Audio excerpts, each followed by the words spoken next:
سلام به همگی. به این جلسه آموزشی خوش اومدید. امروز با هم یاد میگیریم که چطوری یه جستجوی حرفه‌ای و هوشمندانه تو سایت NCBI داشته باشیم. چرا سرچ پیشرفته استفاده میشه؟ در واقع برای دقت توی جستجو وقتی که موضوع ما خیلی گسترده است و نتایج زیاد. وارد سایت NCBI میشیم. قبل از اینکه سرچ پیشرفته رو شروع کنیم، از این قسمت در واقع کامبو باکس بخش‌های مهم NCBI رو نگاه می‌کنیم. پابمد، بخش پابمد که برای سرچ مقالات پزشکی و زیست‌شناسی، PMC آرشیو رایگان و تمام متن مقالات، مجلات علمی، ژن دیتابیس اطلاعات مربوط به ژن‌ها و پروتئین دیتابیس اطلاعات پروتئین‌ها، نوکلئوتید دیتابیس توالیه‌های آرنا و دی‌ان‌آ رو به ما میده و بلس که ابزار مقایسه توالی هاست و استراکچر دیتابیس که ساختارهای پروتئینی هستند. ما دو نوع سرچ داریم، یکی بیسیک سرچ و یکی ادوانس سرچ.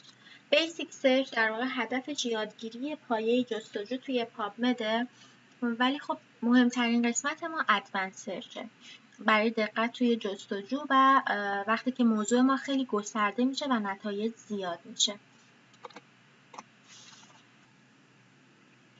برای اینکه بتونیم یه سرچ حرفه‌ای داشته باشیم، از این قسمت وارد پابمد میشیم و اینجا یه قسمت ادوانس داریم، کلیک میکنیم و یه صفحه برای ما باز میشه. تو این قسمت یه کوئری باکس هست که کلمه ای رو که میخوایم سرچ کنیم سرچ میکنیم.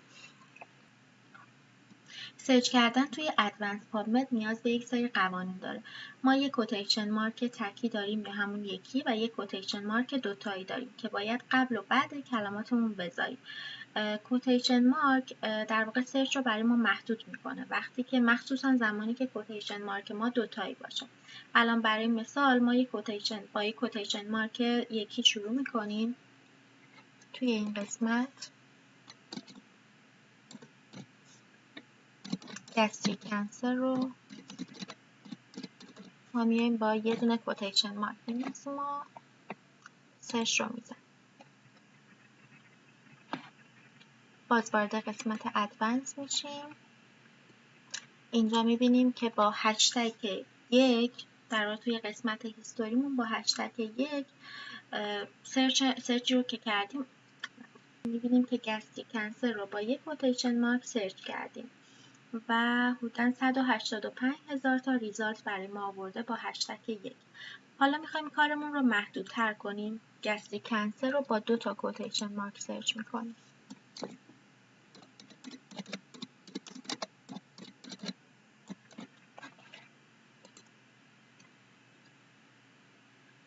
و باز روی گزینه ادوانس میزنیم. توی قسمت هیستوری رو نگاه میکنیم که با کوتیشن مارک دوتایی با هشتگ 2 ما 94,000 تا ریزالت داریم. توی سرچ اول گستریک کنسر رو با یک کوتیشن مارک سرچ کردیم. در واقع هم کلمه گستریک رو برای ما آورده سرچ کرده، هم کنسر رو، هم به صورت تکی هم به صورت جداگانه هم به صورت دوتایی. اما توی سرچ دومی با 2 تا کوتیشن مارک فقط مقالات رو که راجع به گستریک کنسر هست برای ما آورده، راجع به حوزه پزشکی و درمانه. اما پایینی با یک کوتیشن مارک راجع به هر نوع سرطانی میتونه باشه. حالا ما میخوایم گزینه‌های دیگه توی کارمون رو چک کنیم. قسمت آل فیلدز رو میاریم، یه عالمه آپشن داره که به شما انواع و اقسام آپشن ها رو میده. مثلا نویسنده رو شما میتونید انتخاب کنید یا نویسنده اول رو انتخاب کنید که معاصر باشه و همچنین قسمت تاریخ که خیلی مهمه، دیت پابلیکیشن هستش. از اینجا که شما میتونید تاریخ رو بزنید.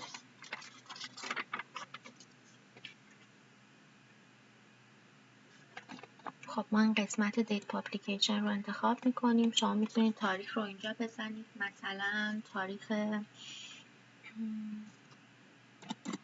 2023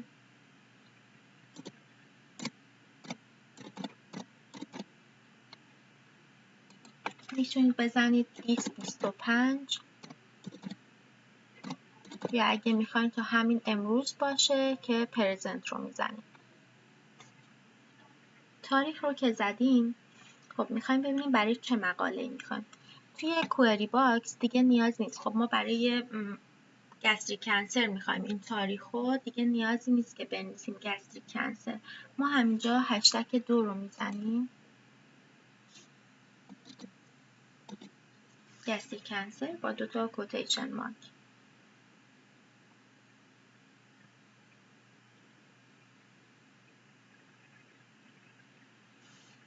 و از اینجا گزینه اند رو میزنیم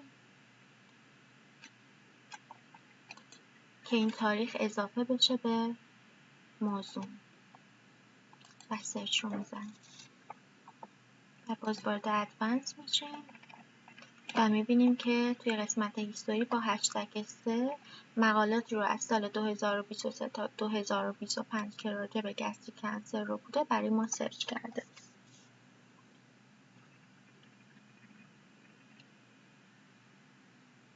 حالا توی قسمت آلفیلز ما حتی میتونیم زبان رو هم انتخاب کنیم. مثلا زبان رو جلوش می‌نویسیم، انتخاب میکنیم زبان رو.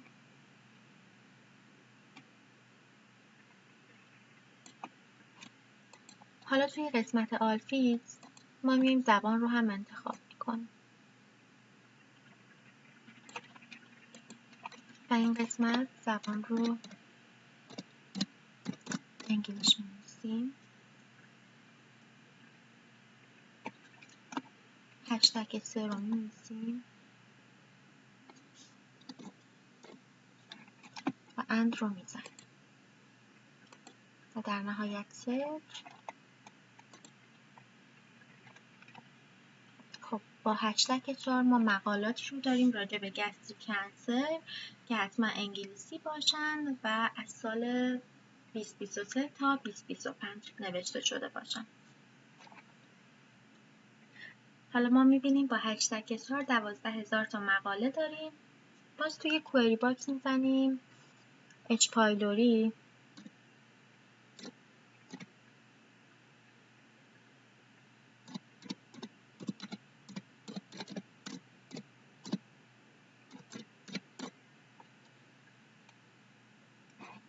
سرچ رو میزنیم.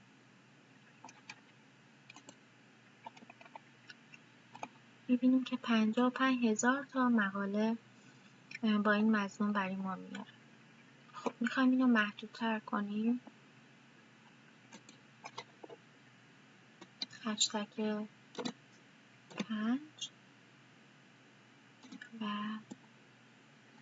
هشتگ 4 رو میزنیم و سرچ.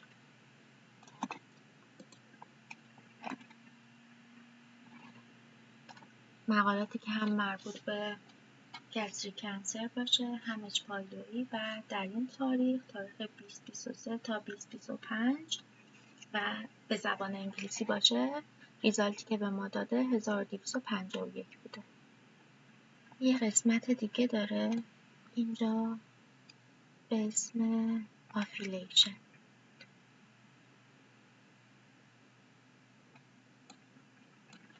اینجا یه قسمت دیگه داره به اسم آفیلیشن، یعنی که شما میخواید مقالتون برای چه مؤسسه‌ای باشه، برای چه آزمایشگاه تحقیقاتی باشه، مربوط به کجا باشه. مثلا ما میایم دانشگاه آکسفورد رو میزنیم، آکسفورد یونیورسیتی و اینجا هشتگ 6 رو میزنیم.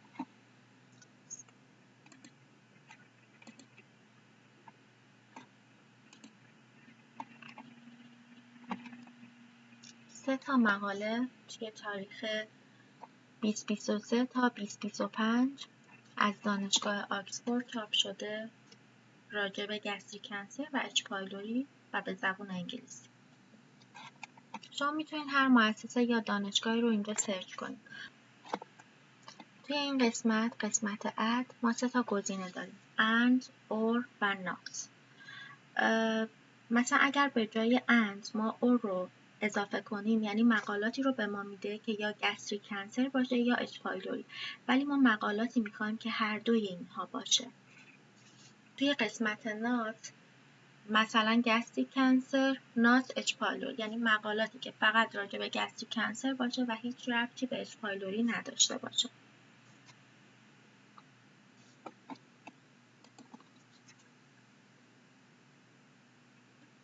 حالا چطوری ما این مقالات رو استخراج کنیم؟ توی قسمت ریزالت ما این هشتگ چیش رو میخوایم که 1251 مقاله بوده راجع به گستریک کنسر و اچ پایلوری در این تاریخ. حالا ما روی قسمت ریزالت کلیک میکنیم،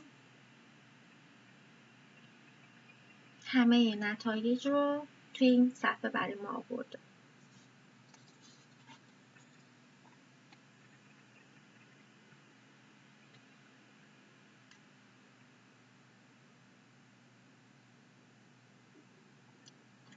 روی قسمت سیو زنیم. وقتی سیو رو میزنیم توی قسمت آریزالت دوتا آپشن برای ما میاره. شما میتونی همه مقالات رو دانلود کنی یا مقالات این صفحه رو، یا سلکت کنی کدوم رو میخواد.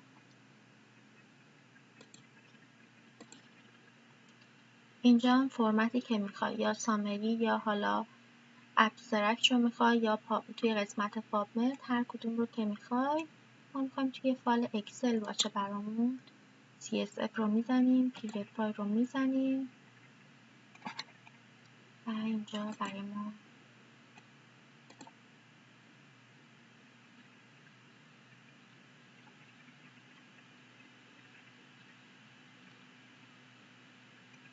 به صورت فایل CSV برای ما دانلود شد. چیزی که به ما میده تایتل ها رو به ما میده، عنوان مقاله، نویسنده، تعداد رفرنس رو به ما میده، نویسنده اول، نشریه‌ای که اون رو چاپ کرده و هر چیزی که بخوایم اینجا برای ما سیو میشه و بعدا میتونیم استفاده کنیم. توی قسمت سورت بای شما میخوایم مقالات رو بر چه اساسی بهتون نشون بده یا دانلود کنید.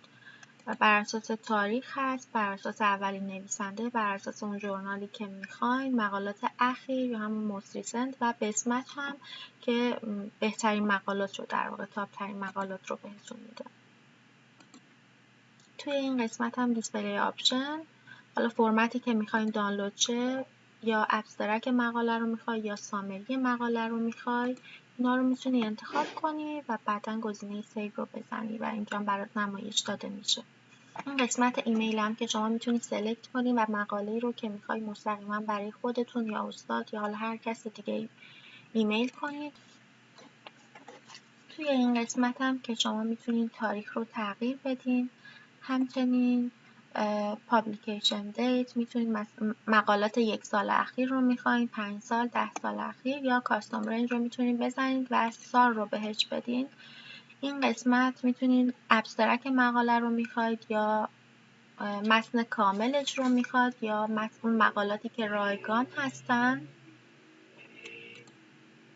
فیلترهای دیگه هم میتونید انتخاب کنید، مقاله به صورت انگلیسی باشه، اسپانیایی باشه یا کشورهای دیگه، همچنین انسانی باشه یا راجع به انیمال باشه، خانم باشه، آقا باشه و همینطور اینجا سن رو میتونید انتخاب کنید، 18 سال، بالای 19 سال، 65 به بالا و همینطور میتونید اینجا انتخاب کنید. و این قسمت سایت هم مقالات چقدر سایت خوردن و همچنین مقالات ریویو میخواین، سیستماتیک ریویو میخواین، متا آنالیز میخواین، مقالات کلینیکال میخواین، اینا رو همه میتونید انتخاب کنید و اگر که خواستید میتونید این فیلترهایی رو که اضافه کردید اینجا پاک کنید. با گزینه کلیر میتونید فیلترها رو پاک کنید. هر وقت خواستین بک بزنید و به صفحه اول برگردید نیازی نیست اینجا بک رو بزنید، روی آیکون NCBI یا NIH که بزنید به صفحه اول برمیگردید.